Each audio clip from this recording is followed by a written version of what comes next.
Hey everyone, welcome back to the channel. So today we've got a fun video for you. We're going to be working on this Model 96 Mauser that we've been working on for a while now, and we're kind of coming to the final steps of the action. All right, so we got the barrel and the action just fitted on. It's snug, but it's not super tight. And so what we're doing is we got our finishing reamer here, and the chamber is cut short. And what that means is it's not cut to the final headspace. We have our headspace gauge down in here.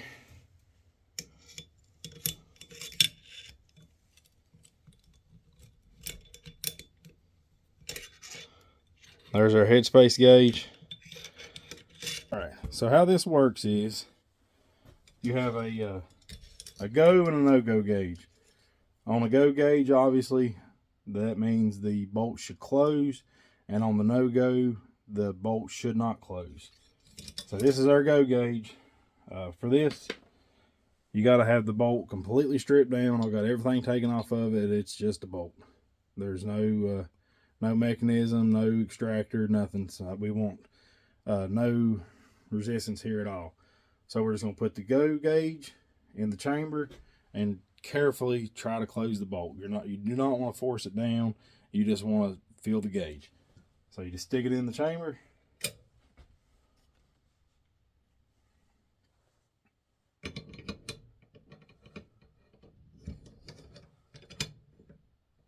And the bolt don't close. So that means we need to ream this chamber deeper to where that bolt will close. To do that, you have your finishing reamer, and we're just going to slowly take some material out until we get to the depth we want. So what I'm going to do here is I do not have the barrel torqued down yet. So I'm going to slowly cut it. I'm gonna take the action off, cut the chamber, put the action back on, and keep checking it until I barely feel like the bolt's going to close. And at that point, we're going to take our barrel and put it in our barrel vise, and we're going to torque the action down to the barrel. And then after that, we can do our final reaming with this long reaming bar here, and that actually goes through the action so you can get your reamer down through there. And the reason why we want to do that is because that's when you torque that action down, it's going to change very so slightly, and we want to do that part with the action on. We don't want to just go ahead and fully ream it and then put the action on, because the headspace will change. So we're going to get it close with the action off, just because it's easier to do with a tap wrench than it is with this long one. And once we get it close, and then we'll go ahead and torque the action down. All right, so let's get started.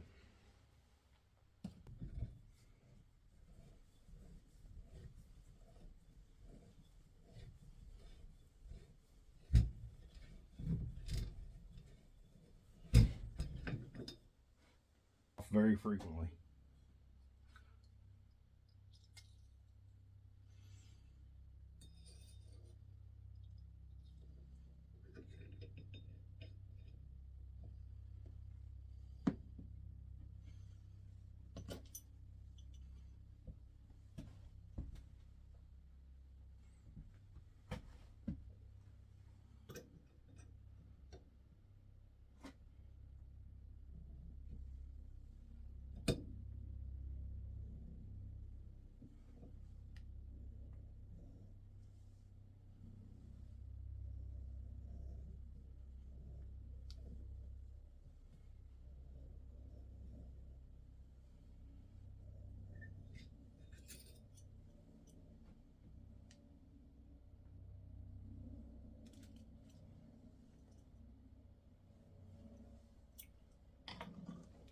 All right, let's check it again. We just went a couple turns, and we're going to keep checking it like that. It's going to take a while, but we want to take our time.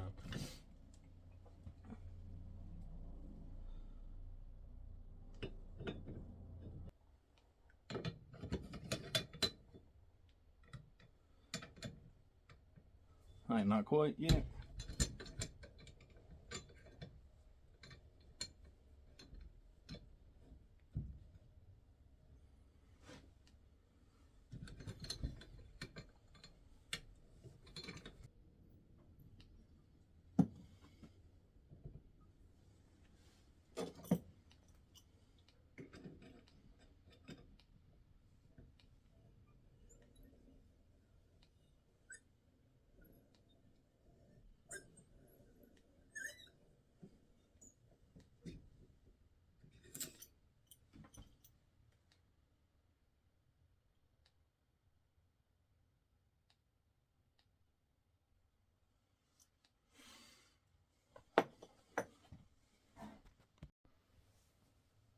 All right, so we're back. We got the chamber pretty close. I still haven't torqued the barrel down yet, but I went a little bit further than I wanted to go with the reamer, but we're still good as far as the go no go goes. Let me show you real quick. So I was wanting to get it to right to where it would, almost close on the go gauge. And I still had quite a bit to go, and I was just kind of reaming just a couple turns at a time. And then I dropped the go gauge in and it closed, but it's not closed on the no go, so we're still good. And we still got to torque the barrel down, so we'll take up a couple thousandths there. All right, so this is the go. Yeah, this is the go gauge here. We're going to try it out.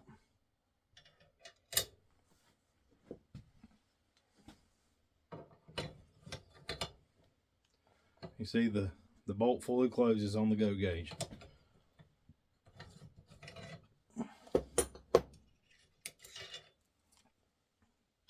This is the no-go.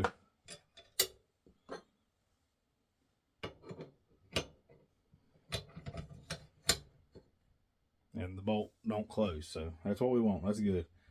So we'll go ahead and get the barrel vise set up and the action wrench set up and get this thing torqued down, and we should be good. We shouldn't have to do any more reaming. I think I got it just about perfect. It's going to take up a couple more thousandths when I torque it down. I don't think it's going to move enough to take me out of the go range, though. I think the headspace is going to be good right here where it's at. But let's go ahead and get the barrel vise set up, and we'll torque it down. Alrighty, so we got everything set up here. I got my action in the wrench, and this is a homemade action wrench. I just took a piece of bar stock, and I drilled 4 holes for these clamps.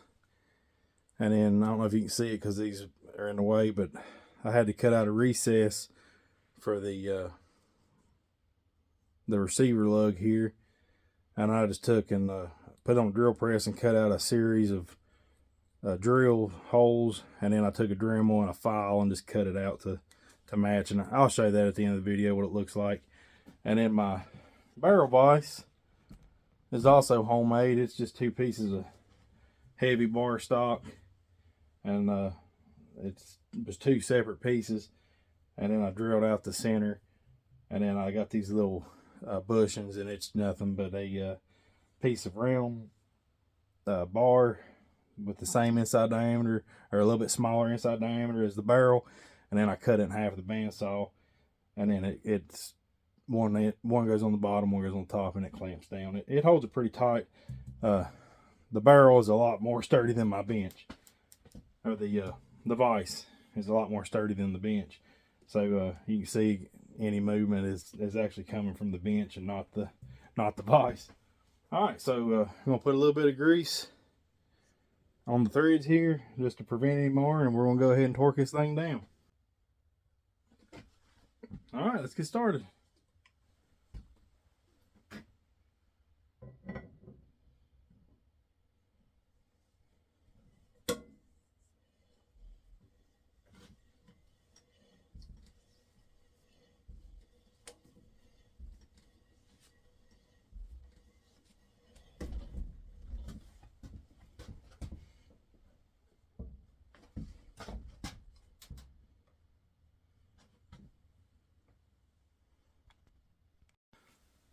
Alright, I'm back. So I had to cut another one of these bushings because This one was a little bit too big. I couldn't get it tight enough. It was slipping inside.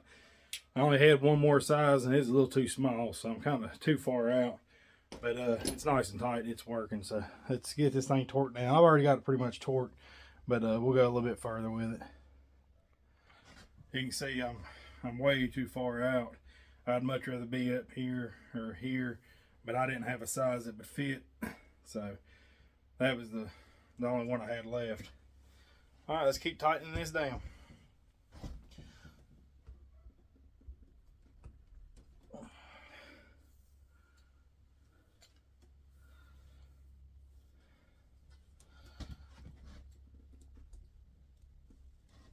All right, so I think that's plenty tight enough. That's quite a bit of pressure there.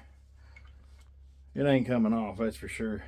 All right, so let's check our go gauge and no go gauge again, and we'll make a witness mark on this barrel. That way we know where it was installed at. All right, let's get that done. All right, so we'll start with the go gauge. It shouldn't be a problem.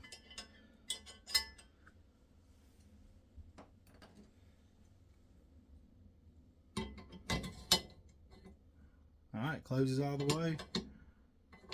All right, let's try the no-go.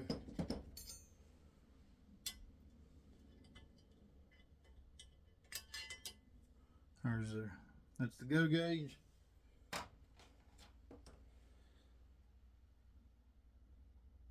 And here's the no-go. I don't know if you can see it, but it's written on there. Yeah, you can barely see it. There's the no-go.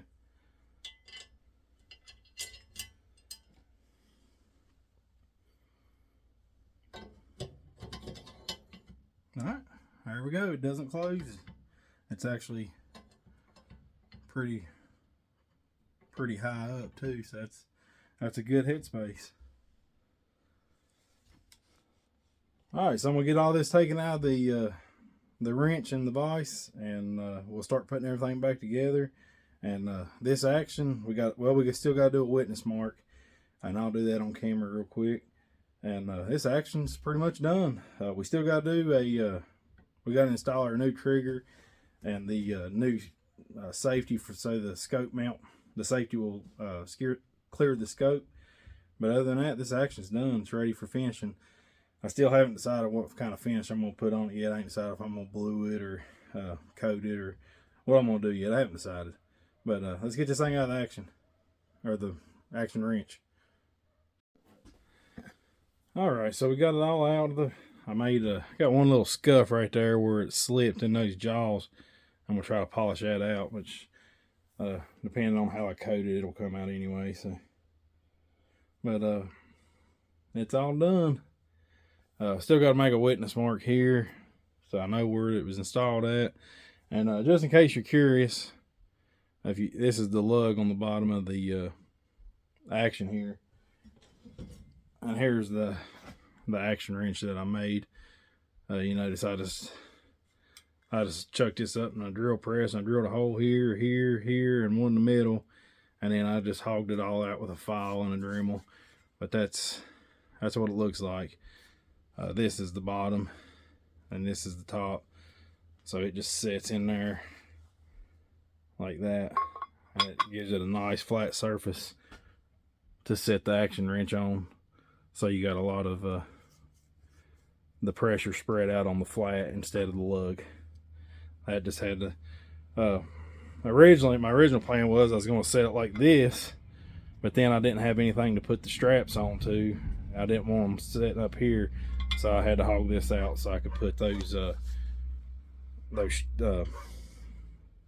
U-bolts or straps, or whatever you want to call them, on the actual bulk of the receiver instead of down here on the thin part.